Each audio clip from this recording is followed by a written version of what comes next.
গাজীপুরে কলাবাগান কেটে ধ্বংস, এলাকাবাসীর ক্ষোভ, ভুক্তভোগীর বিচার দাবি। গাজীপুর জেলার কালীগঞ্জ উপজেলার বাহাদুরসাদি ইউনিয়নের ৭ নং ওয়ার্ডের ঈশ্বরপুর গ্রামে ঘটে গেল এক চরম নিন্দনীয় ঘটনা। রাতের আধারে দুর্বৃত্তরা একটি কলাবাগানের ৩০ থেকে ৪০টি কলাগাছ কেটে ফেলে রেখে যায়। স্থানীয়দের ভাষ্যে এটি নিছক কোনো দুষ্টামি নয়, বরং একটি পরিকল্পিত ও শত্রুতামূলক অপকর্ম। ভুক্তভোগী কৃষক জানান, পূর্বশত্রুতার জেরে এই ঘটনা ঘটানো হয়েছে এবং তিনি আশঙ্কা করছেন এলাকারই কোনো ব্যক্তি এই ন্যাক্কারজনক ঘটনার সঙ্গে জড়িত। ক্ষোভ প্রকাশ করে তিনি বলেন, এ ধরনের জঘন্য অপরাধ কোনো সুস্থ মানুষের কাজ হতে পারে না। যারা কৃষকের রক্তঘাম ঝরানো ফসল এভাবে নষ্ট করতে পারে, তারা সমাজের জন্য হুমকি। এই ঘটনায় এলাকাবাসী তীব্র নিন্দা জানিয়েছেন এবং দ্রুত দোষীদের শনাক্ত করে দৃষ্টান্তমূলক শাস্তির দাবি জানিয়েছেন।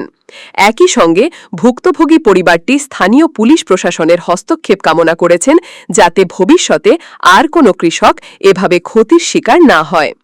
এই ঘটনার সুষ্ঠু তদন্ত এবং অপরাধীদের আইনের আওতায় এনে দৃষ্টান্তমূলক শাস্তি নিশ্চিত করার দাবি জানাচ্ছে গ্রামবাসী ও সচেতন মহল। যেই রেতে কাটছে ওই রাতে আমার 6টা লোকের সাথে দেখা হয়েছে। এই 6টা লোকের 4টা লোকের সাথে আমাদের আগে দ্বন্দ্ব আসছিল। আমার দ্বন্দ্ব হয়েছে 4টা লোকের সাথে মামলা চলতে যায়। পরে একটা লোকের রাত 2টার সময় আমি বাসা থেকে বার হয়েছি, আমি পুকুর দেখতে। ওই পুকুরের পর আমার কলা গাছ আছে, ওই জায়গায় আমি কইছি কালারে এমনি বলছি কারা কইছি, পরে হয় ডরে বার হয়ে গেছে। পরে বার হয়েছে, পরে আমি ধরছি রাত বাজে ওই টাইমে 2:30। ওই ধরার পরে হয় বলতে যে মামা ওই আমার একটা লোক আসলো, এই জন্য দাঁড়ায় রয়েছি। তো তোর লোক আসবো এই জন্য তুই দাঁড়ায় রয়েছিস, তুমি পলাই রয়েছো কে এই জায়গায়? পরে ওই বলতে যে আমি বলছি ওই লোকটাই আসতেছে। তো তোমার সে লোক আসবো, তো তুমি সামনে দাঁড়াইবা, তোমার লোকে আসবো, তো তুমি পলাই থাকবা কেন? পরে হ্যাঁ আমি বলতে যে থাক মামা, আমার ভুল হয়েছে, অমুক সমুক, আমি তোমার ভয় পেয়ে আমি পলাইছি। আপনি কি কাউকে সন্দেহ করেন যে কারা কারা করতে পারে? হ্যাঁ হ্যাঁ হ্যাঁ স্যার, আমার হ্যাঁ অবশ্যই স্যার। আচ্ছা ঠিক আছে, তাহলে ওই আপনার এই বাগানটার বয়স কতদিন? এই বাগানটার বয়স আপনার আছে আজকে থেকে আপনার 4 থেকে 5 বছর হয়। ও আচ্ছা, এর ভিতরে কোনো আগে পরেও কি এমন ঘটনা ঘটছে? না, আমার জীবনে এই প্রথম আমার ক্ষতি আমার সীমানার ভিতরে হয়েছে। আচ্ছা, এই বাগান ছাড়া কি অন্য আরো কিছু ক্ষতি হয়েছে আপনার? হ্যাঁ, আমার মাছ নিছিল, আমি মাছ চড়ে ধরছিলাম আমার পুকুর থেকে। আমার রাত্রে পুকুরে রুই মাছ আর তেলাপিয়া বাইরে বয়ে খাইতো, তার আলু দিয়ে টেটাটা মাইরা মাইরা নিত, পরে আমি ধরছিলাম। ওই লোকটা ধরার পরে যখন আমার সমাজের ভিতরে এখন নাই, নিজস্ব লোকই আছে, কাছের লোক, অনেক কাছের লোক, আমি বিশ্বাস করতাম। সে আমাকে বসায়া আর তার সাথে আরো 3 জন আছে লোক।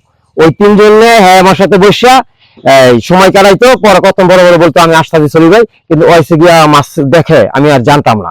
পরে কেমনে জানি আমি একটা আলু পানির নিচে পাইছি।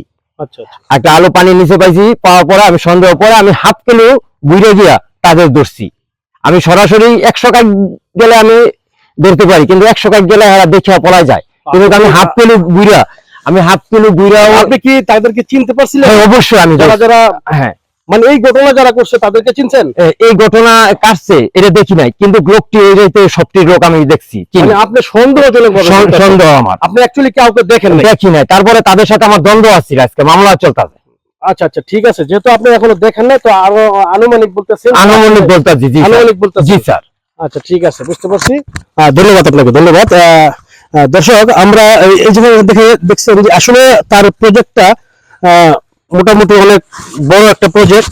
এখানে মাছের খামার সহ, হ্যাঁ মাছের খামার, হ্যাঁ মাছের খামার না, ওইটা পুকুর। জি জি, আচ্ছা আচ্ছা, না ওই আচ্ছা ঠিক আছে, দেখছি তো।